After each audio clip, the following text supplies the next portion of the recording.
નમસ્તે વિદ્યાર્થી મિત્રો, ગયા વખતે આપણે એટલે કે આગળના વિડીયોની અંદર પ્રકાશનું પરાવર્તન કઈ રીતે થતું હોય એના માટેના નિયમો જોયા હતા। હવે પછી આપણે ગોળીય અરીસો છે, લેન્સ છે કે બીજા કોઈ પણ ઉપકરણો હોય તો એના માટે ખાસ તો બધા અંતરો માપવા માટે કેન્દ્ર લંબાઈ છે, વક્રતા ત્રિજ્યા, આ બધું માપન કરવા માટે તો કે કાર્ટેશિયન સંજ્ઞા પદ્ધતિનો ઉપયોગ કરવામાં આવે।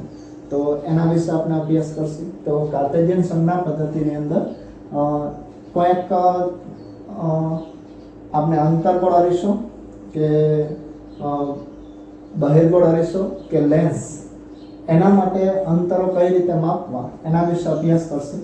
તો કાર્ટેશિયન સંજ્ઞા પદ્ધતિની અંદર કે ધારો કે કોઈક આપણે અંતર્ગોળ એક અરીસો લઈ, આ અંતર્ગોળ અરીસા માટે આ x અક્ષ લઈ, આ એનું ધ્રુવ P।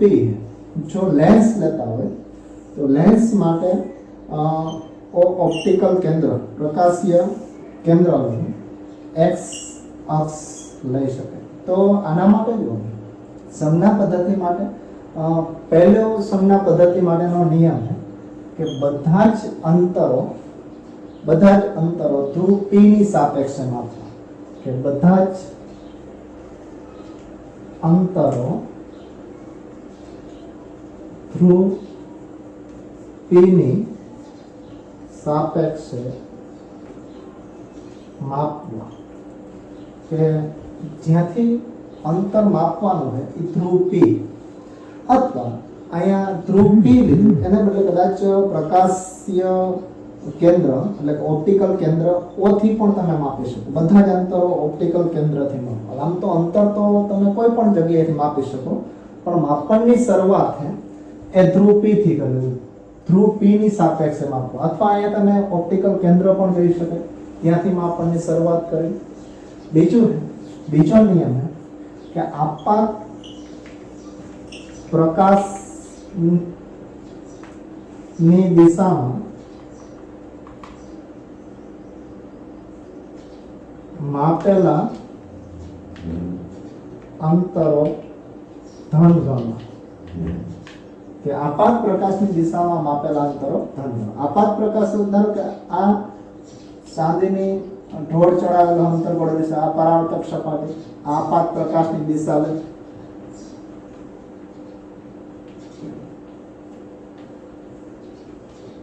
તો આ ડાયરેક્શનમાં પ્રકાશ આપાત થાય, તો આ સપાટી પર તો આપાત પ્રકાશની દિશા આ તરફ, તો આપાત પ્રકાશની દિશામાં માપેલા અંતરો ધન ગણો। એટલે અહીંયા P થી ધારો કે આ ડાયરેક્શનમાં જે અંતર માપ્યું x અક્ષની દિશામાં, તો આ અંતરો આપણે ધન ગણશે, અહીંથી આ તરફના અંતરો ધન ગણવા, એટલે આ ડાયરેક્શનના અંતરો ધન।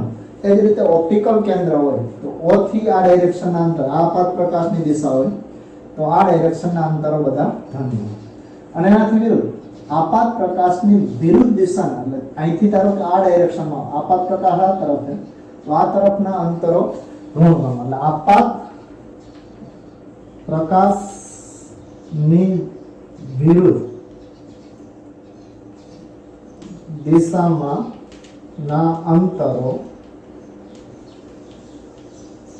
ઋણ ગણવા। તો આ નિયમ બીજો થયો કે આ ડાયરેક્શનમાં ઋણ, આ ડાયરેક્શનમાં ધન। આના માટે પણ આ ડાયરેક્શનમાં ઋણ ગણવા। ત્રીજો નિયમ એ ત્રીજા નિયમ માટે કે મુખ્ય અક્ષની ઉપરની તરફની ઊંચાઈ, આ મુખ્ય અક્ષ છે, આ મુખ્ય અક્ષ છે, તો ઉપરની તરફની ઊંચાઈ છે એ પ્લસ ગણી, કે મુખ્ય અક્ષની ઉપરની ઊંચાઈ ધન અને નીચેની ઊંચાઈ ઋણ ગણવી। એટલે નીચે તરફની ઊંચાઈ લઈ આ ડાયરેક્શનની તો એ ઋણ ગણી શકે। એ જ રીતે મુખ્ય અક્ષની ઉપરની તરફ લેન્સ માટે લઈ તો આ પ્લસ ગણું અને આ માઇનસ ગણું। તો આ રીતે આપણે સંજ્ઞા પદ્ધતિનો ઉપયોગ કરશું। તો ખાસ ત્રણ સંજ્ઞા પદ્ધતિ ની અંદર ત્રણ ખાસ નિયમો આપવામાં આવે કે બધા જ અંતરો એ ધ્રુવ P ની સાપેક્ષે માપવાનું, એટલે P થી માપનની શરૂઆત કરવી. પછી આપાત પ્રકાશની દિશા ની અંદર માપેલા અંતર એ આપણે ધન ગણવા કે આ ડાયરેક્શનમાં ધન ગણશે, અને આપાત પ્રકાશની વિરુદ્ધ દિશામાં માના અંતરો આપણે ઋણ ગણશે. આ જ રીતે મુખ્ય અક્ષની ઉપરની ઊંચાઈ ધન અને નીચેની ઊંચાઈ એ ઋણ ગણવી. તો આ ત્રણ નિયમો. હવે પ્રશ્ન એ થાય કે આમાં તો કાર્ટેશિયન સંજ્ઞા પદ્ધતિમાં આ ડાયરેક્શન આપણે ધન x અક્ષ છે તો પ્લસ લીધું, આ ઋણ x અક્ષ લઈ તો માઈનસ. પણ ખરેખર એવું હોતું નથી. પ્રેક્ટિકલ ધારો કે તમે કોઈ કરતા હો અને પ્રેક્ટિકલની અંદર અરીસાનું દર્પણ મુખ આ રીતે રાખ્યું તો આ તરફથી આપાત પ્રકાશની દિશા હોય.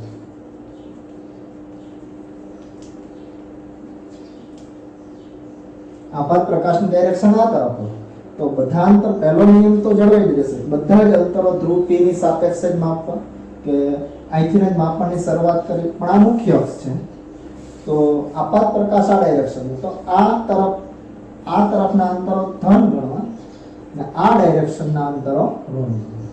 આ ઉપરાંત ઉપરની ઊંચાઈઓ પ્લસ ગણવી, નીચેની માઇનસ. તો આ એક નિયમ તો એમનો જ જળવાઈ રહેશે. પણ આની અંદર ખાસ એક જોવાનું છે કે આપાત પ્રકાશ કોઈ પણ ડાયરેક્શનમાંથી આપાત કરી શકાય. તો આપાત પ્રકાશની દિશામાં આપેલા અંતરો ધન ગણવા. ધારો કે પ્રકાશ આ ડાયરેક્શનમાંથી આવે છે તો આ ડાયરેક્શનમાં ધન અને આ ડાયરેક્શનમાં ઋણ. જો અરીસો એ આ ડાયરેક્શનમાં છે, ઇન કેસ અરીસો એ આ રીતે રહેલો હોય તો આ આપાત પ્રકાશની દિશા થશે. તો આના માટે જો કે આ ડાયરેક્શનમાં માપેલા અંતર ધન અને એની વિરુદ્ધ દિશામાં માપેલા અંતરો ઋણ. તો આ સંજ્ઞા પદ્ધતિ થઈ. આ સંજ્ઞા પદ્ધતિ આપણે સમગ્ર કિરણ પ્રકાશ શાસ્ત્ર માટે ઉપયોગ કરશે. પછી અરીસાની જગ્યાએ કદાચ લેન્સ હોય તો ધ્રુવની જગ્યાએ આવશે ઓપ્ટિકલ કેન્દ્ર, પ્રકાશીય કેન્દ્ર, ત્યાંથી બધા અંતરો માપવાના રહેશે. તો આ રીતે આપણે સંજ્ઞા પદ્ધતિનો ઉપયોગ કરશે. હવે આ સંજ્ઞા પદ્ધતિનો ઉપયોગ કરી અને અમને ગઈકાલે જે મતલબ અગાઉના વિડીયોની અંદર જોયું હતું કે જુદા જુદા વ્યાખ્યાયિત કરતી ઘટના, કેન્દ્ર લંબાઈ, પછી વક્રતા ત્રિજ્યા, તો એની ગણતરી કઈ રીતે કરવી અંતર્ગોળ અરીસા માટે, બહિર્ગોળ અરીસા માટે. તો એના વિશે આપણે કેલ્ક્યુલેશન કરવાની, એના વિશે વ્યાખ્યાયિત કરતી ઘટના જોવાની. તો સૌ પ્રથમ જો કે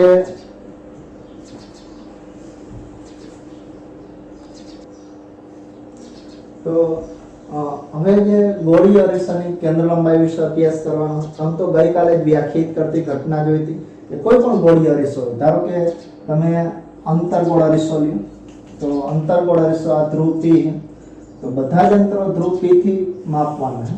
આ ધ્રુવ P છે, આ એનું વક્રતા કેન્દ્ર C. ધારો કે આના પર આપણે કોઈ એક પ્રકાશના કિરણો આપાત કરે કે આના ઉપર મુખ્ય અક્ષને સમાંતર કિરણો આપાત થાય અને નમૂના સ્વરૂપે 3 કિરણો લીધા. તો 3 કિરણો જો ગઈકાલે જોયું હતું કે મુખ્ય અક્ષની ખૂબ જ નજીક હોવા જોઈએ એ જ પેરેક્સિયલ કિરણો થશે. એ જ તો કે પરાવર્તન થાય અને કોઈ એક જગ્યાએ એક જ બિંદુ પાસે કેન્દ્રિત થતા હશે એટલે મુખ્ય અક્ષની ખૂબ જ નજીકના કિરણો જ પેરેક્સિયલ કિરણો થશે. અને નાનું દર્પણ મૂકવાનું જેથી કરીને આપાત કોણ ખૂબ જ નાનું હોય. તો આના માટે આપાત કોણ થશે, અહીંથી પરાવર્તન થશે. જેટલા ખૂણે આપાત થયું એટલા જ ખૂણે પરાવર્તન થશે. એ જ રીતે આના માટે અહીંયા લંબ દોરી તો આપાત કોણ થશે, એટલા જ ખૂણે પરાવર્તન થશે. અને જે બિંદુએ કેન્દ્રિત થાય એ અરીસાનું મુખ્ય કેન્દ્ર. તો મુખ્ય કેન્દ્ર માટે જો અંતર માપવાનું, ધ્રુવ P થી F સુધીનું જે અંતર છે એ અંતર કેન્દ્ર લંબાઈ કહી શકાય. તો ધ્રુવ P થી શરૂઆત કરી અહીંયા સુધીનું અંતર એ કેન્દ્ર લંબાઈ F.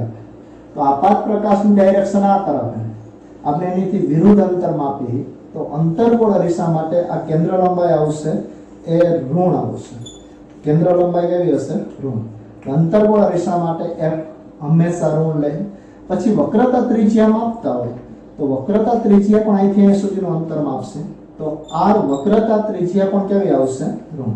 એટલે આમાં અંતર્ગોળ અરીસા માટે F અને R બંને ઋણ હશે. જ્યારે બહિર્ગોળ અરીસાની વાત કરીએ તો બહિર્ગોળ અરીસો એ બહિર્ગોળ અરીસા માટે આ ધ્રુવ P લે, આ મુખ્ય અક્ષ લે, તો મુખ્ય અક્ષને સમાંતર કિરણો આપાત કરે, તો મુખ્ય અક્ષને સમાંતર કિરણો આના માટે વક્રતા કેન્દ્ર અહીંયા હશે, આ સપાટીને દોરેલ લંબ આપાત કોણે તો એટલો જ પરાવર્તન કોણ હશે, એટલો આપાત કોણ. એ જ રીતે આ સપાટીને દોરેલો લંબ, તો આના માટે પરાવર્તન કોણ એટલો જ હશે. પણ આ કિરણોને તમે પાછળ તરફ લંબાવો તો કોઈક જગ્યાએ કેન્દ્રિત થતાનો ભાસ થાય. તો આના માટે જો કે આ ધ્રુવ P થી F સુધીનું જે અંતર છે એ કેન્દ્ર લંબાઈ થશે F. પણ આમાં આપાત પ્રકાશની ડાયરેક્શન આ તરફ છે ના અંતર પણ આ ડાયરેક્શનમાં જ માપીએ તો આ કેન્દ્ર લંબાઈ આવશે ધન. અને એ જ રીતે વક્રતા ત્રિજ્યા, વક્રતા કેન્દ્ર આ તો ધ્રુવ P થી અહીં સુધીનું જે અંતર છે એ r બન્યું. તો આ પણ આપાત પ્રકાશની દિશામાં માપી તો r પણ કેવું આવશે ધન. એટલે F અને r આના માટે બંને માટે ધન આવશે. તો આમ ગોળીય અરીસાની કેન્દ્ર લંબાઈ F અને r, અંતર્ગોળ માટે હંમેશા F અને r ઋણ, અને બહિર્ગોળ અરીસા માટે F અને r હંમેશા ધન આવતા હશે. આ રીતે ખાસ આ એક યાદ રાખવાનું. આ ઉપરાંત જો સમતલ અરીસા માટે વાત કરીએ તો સમતલ અરીસા માટે જો કે આના માટે તો આપણે વ્યાખ્યાયિત કરતી ઘટના જે હતી કે મુખ્ય અક્ષને સમાંતર કિરણો પરાવર્તન પામીને જે બિંદુએ કેન્દ્રિત થતા હોય એને અંતર્ગોળ અરીસાનું મુખ્ય કેન્દ્ર કહેવામાં આવે. બહિર્ગોળ અરીસા માટે મુખ્ય અક્ષને સમાંતર કિરણો પરાવર્તન પામીને જે બિંદુએ અપકેન્દ્રિત થતા હોવાનો ભાસ થતો, આમાં કે ભેગા મળતા હશે ને પણ અપકેન્દ્રિત થતા, કેન્દ્રથી દૂર તરફ જતા હશે, તો એને બહિર્ગોળ અરીસાનું મુખ્ય કેન્દ્ર કહી શકાય. તો આ એક ધન હશે, આ ધન હશે.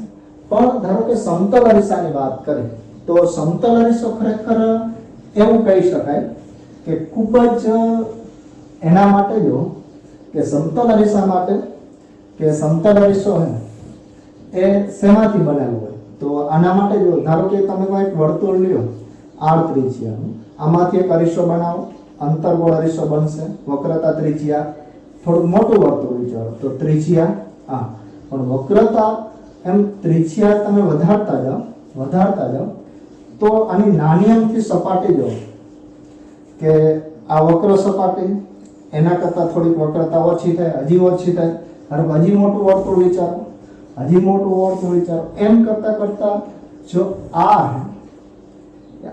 બરાબર ઇન્ફાઇનાઇટ કરી દેવામાં આવે, અનંત કરી દેવામાં આવે તો એની સપાટી સમતલ બની જાય. તો એ અરીસો હે એ સમતલ અરીસા તરીકે વર્તે. તો આના માટે જો r અનંત હશે, આ વક્રતા ત્રિજ્યા કેવી હશે સમતલ અરીસા માટે અનંત હશે. એ જ રીતે સમતલ અરીસો એના માટે જો કે સમાંતર કિરણો આપાત કરો, ધારો કે સમતલ અરીસો એના પર સમાંતર કિરણો આપાત કરો તો એ ડાયરેક્શનમાં પરાવર્તન થશે. અનંત અંતરથી આવતા કિરણો ફરી પાછા અનંત અંતર વહી જાય તો આના માટે ક્યાંય કેન્દ્રિત થતા હશે ને તો આના માટે કેન્દ્ર લંબાઈ પણ અનંત હશે. કે કેન્દ્રિત પણ ક્યાંય થશે તો ખાસ અંતર્ગોળ અરીસા માટે r અનંત અને f પણ અનંત આવશે. તો આ પણ એક ખાસ યાદ રાખવાનું. આ ઉપરાંત કાલે વ્યાખ્યાયિત કરતી ઘટના જોઈ હતી એ ફોકલ પ્લેન હતું. તો ફોકલ પ્લેન એ કઈ રીતે ઉપયોગી થાય તો એના માટે જો ધારો કે કોઈ અરીસો આ ધ્રુવ P, આ મુખ્ય કેન્દ્ર F, આ C, મુખ્ય અક્ષને જો સમાંતર કિરણો હોય તો અહીં કેન્દ્રિત થશે, પણ મુખ્ય અક્ષને સમાંતર ન હોય એના સિવાયના કોઈ પણ સમાંતર કિરણો તો એ કઈ જગ્યાએ કેન્દ્રિત થતા હશે. અહીં પરાવર્તનના નિયમનું તો પાલન થતું જ હશે કે આ પાથ કોણ હશે તો એટલો જ પરાવર્તન કોણ હશે. આના માટે તો કે આ સપાટીને દોરેલા આ પાથ કોણ તો એટલો જ પરાવર્તન કોણ. અને આના માટે જો કે C માંથી પસાર થતું હોય અથવા તો આના માટે જો પરાવર્તન કિરણ આ તરફ અને આ ધારો કે C માંથી પસાર થાય તો આના માટે જો એ જ ડાયરેક્શનમાં તો કાંઈ કેન્દ્રિત થશે. તો આના માટે મુખ્ય કેન્દ્ર આ એક ધારો કે કઈ તો આ જે એક સમતલ બનશે ત્યાં મુખ્ય કેન્દ્ર F માંથી પસાર થતું અને મુખ્ય અક્ષને લંબ એવું એક સમતલ બનશે, એ સમતલ ફોકલ પ્લેન છે. તો કોઈ પણ સમાંતર કિરણો હોય એ મુખ્ય અક્ષને સમાંતર કિરણો જે જગ્યાએ કેન્દ્રિત થતા હશે એ કેન્દ્રિત થશે એ ફોકલ પ્લેન ઉપર જ કેન્દ્રિત થાય. એટલે જો ફક્ત મુખ્ય અક્ષને સમાંતર કિરણો હોય એ જ મુખ્ય કેન્દ્ર ઉપર કેન્દ્રિત થાય, બાકીના જે બધા કિરણો છે એ હંમેશા ફોકલ પ્લેન ઉપર જ કેન્દ્રિત થાય. તો આનો ઉપયોગ શું હશે? તમે કદાચ જોયું હશે છત ઉપર જે આપણે ડીશ લગાવેલું, તો ડીશ માટે આ સ્થાન પાસે આમ તો ખાસ આ રીતે આખું એનું સ્ટેન્ડ હશે અને એક કેમેરો એટલે એન્ટેના રિસીવર કહી શકાય. તો આ બધા કિરણો એ આ સ્થાન પાસે કેન્દ્રિત થતા, કે આ બધા જે સમાંતર કિરણો આવે એ પરાવર્તન થઈ અને આ સ્થાન પાસે કેન્દ્રિત થતા. તો એ જનરલી ફોકલ પ્લેન ઉપર એનું રિસીવર રાખવામાં આવે જેથી કરીને બધા જ કિરણો ભેગા થાય, તીવ્રતા વધી જાય અને એનું સેટઅપ બોક્સમાં પ્રોસેસ કરી અને કોઈ પણ ચેનલ જોઈ શકે. તો આ તો ગોળી અરીસાની કેન્દ્ર લંબાઈ, ફોકલ પ્લેન. એટલે ખાસ આ એક ટોપિક યાદ રાખવાનો, એક ક્વેશ્ચન શોર્ટ ક્વેશ્ચન તરીકે પણ પૂછી શકાય કે મુખ્ય અક્ષને સમાંતર કિરણો તો મુખ્ય કેન્દ્ર ઉપર કેન્દ્રિત થતા હશે, પણ મુખ્ય અક્ષને સમાંતર ન હોય પણ એકબીજાને સમાંતર કિરણો હોય એ કિરણો હંમેશા ફોકલ પ્લેન ઉપર કેન્દ્રિત થાય. જો નીચેથી કોઈ કિરણો આવતા હશે, ધારો કે આ ડાયરેક્શનમાંથી સમાંતર કિરણો આવે, આ બધા સમાંતર કિરણો, તો એ પરાવર્તન પામી અને આ ડાયરેક્શનમાં ક્યાંક કેન્દ્રિત થતા હશે. ધારો કે આ સી માંથી પસાર થાય તો આ સ્થાન પાસે આ બધા કિરણો ક્યાંક કેન્દ્રિત થતા હશે. તો આ મુખ્ય અક્ષને લંબ એવું જે સમતલ છે, જો નીચે તરફથી સમાંતર કિરણો આવતા હોય તો ઉપર તરફ કેન્દ્રિત થાય, પણ આ ફોકલ પ્લેન હશે, મતલબ મુખ્ય કેન્દ્રમાંથી પસાર થતો અને મુખ્ય અક્ષને લંબ એવું સમતલ હશે. જો ઉપરથી સમાંતર કિરણો હોય તો નીચે તરફ કેન્દ્રિત થાય. તો આ એક શોર્ટ ક્વેશ્ચન તરીકે ખાસ યાદ રાખવાનો છે કે મુખ્ય અક્ષને સમાંતર કિરણો હંમેશા ફોકલ પ્લેન ઉપર કેન્દ્રિત થતા હોય. એ રીતે હવે પછી આપણે જે ટોપિક જોવાનો છે એ ખાસ ગોળી અરીસા માટે કેન્દ્ર લંબાઈ અને વક્રતા ત્રિજ્યા વચ્ચેનો સંબંધ એ કઈ રીતે મેળવવો એના વિશે અભ્યાસ કરવાનો.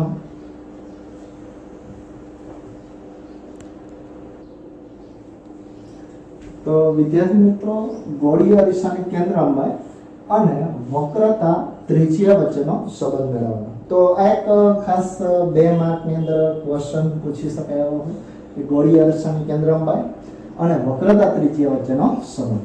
તો સૌપ્રથમ ગોળી અરીસા તરીકે કોઈ પણ પસંદ કરી શકાય, અંતર્ગોળ અરીસો પણ લઈ શકાય, બહિર્ગોળ અરીસો પણ લઈ શકાય, કોઈ પણ અરીસો તમે લઈ શકો.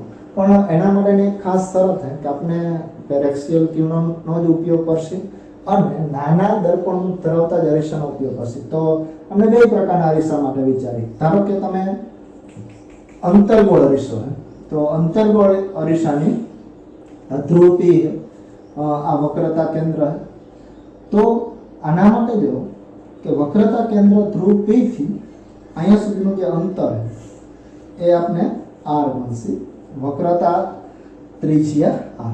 હવે આના માટે જો મુખ્ય અક્ષને સમાંતર કિરણ કોઈક m બિંદુ પાસે આપાત થાય, તો મુખ્ય અક્ષને સમાંતર કિરણ એ અંતર્ગોળ અરીસાના m બિંદુ પાસે આપાત થાય.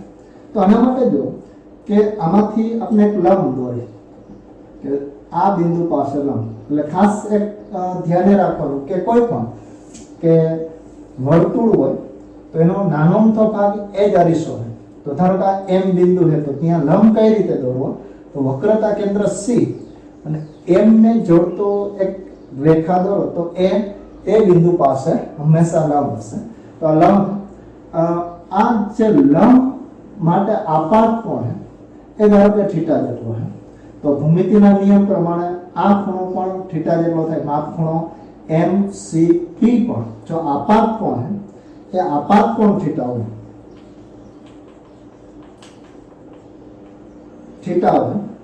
તો માપ ખૂણો MC અને P બરાબર પણ थीटा જેટલો છે। હવે પરાવર્તનના નિયમ મુજબ પરાવર્તન થશે, જેટલા ખૂણા આપાત થયો એટલા જ ખૂણે પરાવર્તન થશે। તો ધારો કે પરાવર્તન કોણ પણ એટલો જ હશે થીટા જેટલો। તો આના માટે જો એમ પણ કહી શકાય કે આ ટોટલ ખૂણાની કિંમત થીટા પ્લસ થીટા 2 થીટા છે। જો આ મુખ્ય અક્ષને સમાંતર હોય, આ કિરણ પણ મુખ્ય અક્ષ છે એને સમાંતર આ એકબીજા, આ ટોટલ ખૂણો 2 થીટા હોય તો આ કિંમત પણ 2 થીટા થાય। એટલે માપ ખૂણો m આ મુખ્ય કેન્દ્ર f કહે, કારણ કે આ સમાંતર કિરણો પણ અહીંયા ભેગા થશે એટલે બે કિરણો લીધા છે કે આ મુખ્ય અક્ષને આપાત થતું કિરણ એ પણ આ બે કિરણો અહીંયા ભળે ભેગા મળે તો આ મુખ્ય કેન્દ્ર છે। તો મુખ્ય કેન્દ્ર એટલે કે m માપ ખૂણો mfp બરાબર 2 થીટા ગણી શકાય। તો આ રીતે આપણે ગણી શકાય। આ ઉપરાંત જો આમાંથી એક લંબ દોરો તો એ d કે તો અહીંયા એક કાટખૂણો બનશે। તો આના માટે જો કે આ માપ ખૂણો 2 થીટા જેટલો છે।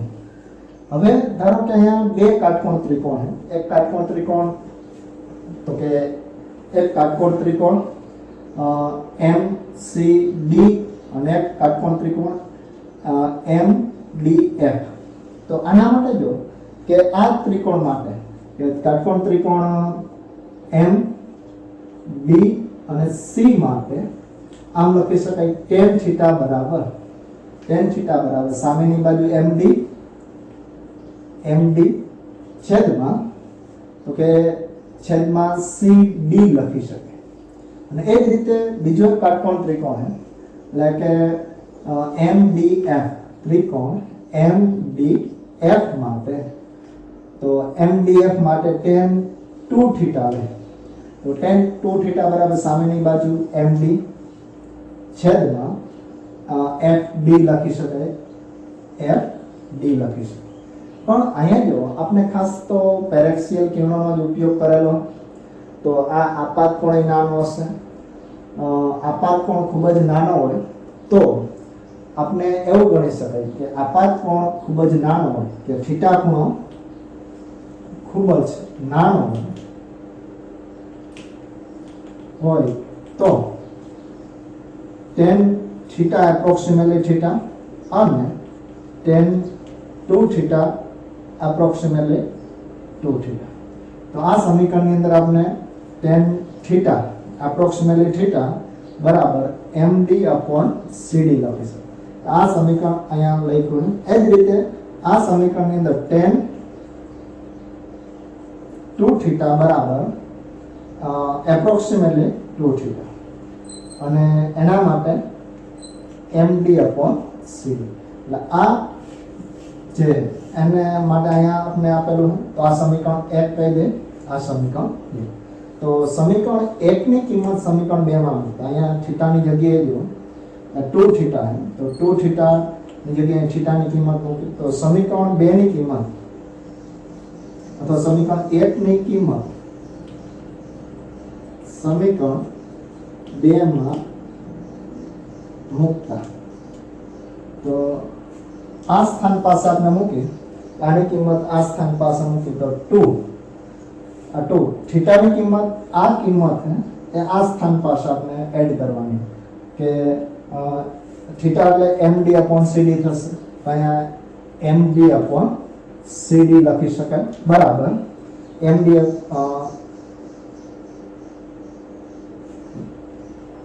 અહીંયા થશે FD થશે।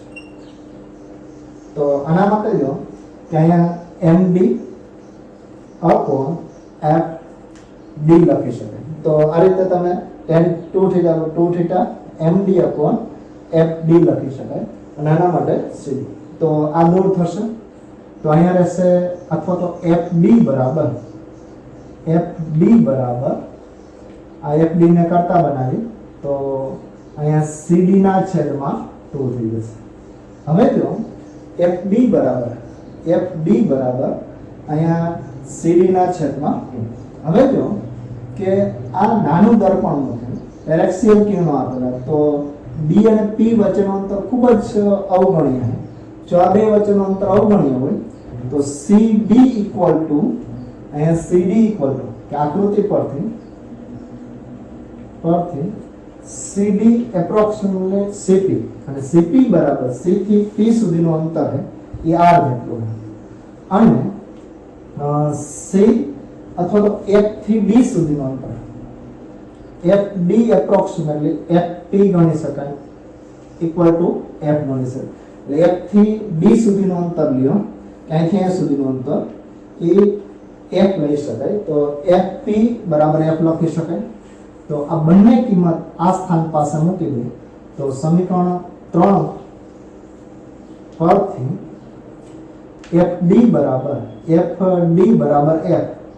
અને અહીંયા CD બરાબર R તો R/2 લખી શકાય તો આ અંતર્ગોળ અરીસા માટે આ સમીકરણ મળ્યું F બરાબર R/2 ઇન કેસ જો અંતર્ગોળ અરીસાને બદલે કદાચ બહિર્ગોળ અરીસો લીધો તો પણ એના માટે આ સમીકરણ સાચું છે અને સમતલ અરીસો લીધો તો એના માટે પણ સાચું છે સમતલ અરીસા માટે ખાસ આપણે જોયું હતું કે નોંધ જોઈએ તો સમતલ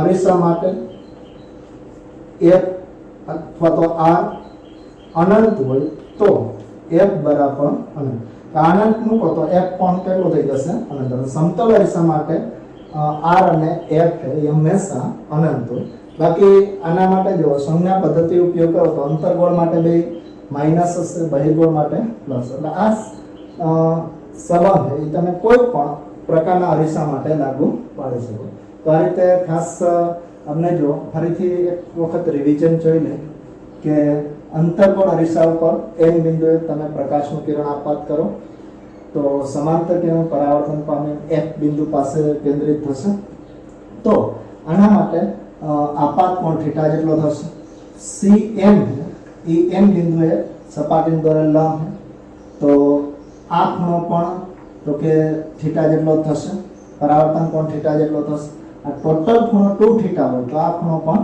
2 થીટા જેટલો થશે તો આના માટે જો બે ત્રિકોણ કાટકોણ ત્રિકોણ કે m માંથી મુખ્ય અક્ષને લંબ દોરો જે MD તમે લ્યો તો આના માટે જો બે કાટકોણ ત્રિકોણ મને એક CMD અથવા MDC તો એના માટે tan થીટા બરાબર MD/CD એક ત્રિકોણ MDF આ કાટકોણ ત્રિકોણ થાય તો એના માટે tan 2 થીટા બરાબર સામેની બાજુ છેદમાં પાછળની બાજુ પણ આ અરીસો ખૂબ જ નાનો દર્પણ ધરાવતો પેરેક્સિયલ કિરણો હોય આપાત પણ ખૂબ જ નાનો હોય તો tan theta approximately theta tan 2 theta બરાબર એપ્રોક્સિમેટલી 2 થીટા તો અહીંયા tan થીટા એપ્રોક્સિમેટલી થીટા મૂકી દો તો MD/CD થાય tan 2 થીટા બરાબર MD/FD થશે tan 2 થીટા બરાબર MD/FD ગણી શકો અહીંયા તમે FD પણ લખી શકાય હવે સમીકરણ 1 ની કિંમત 2 માં મૂકો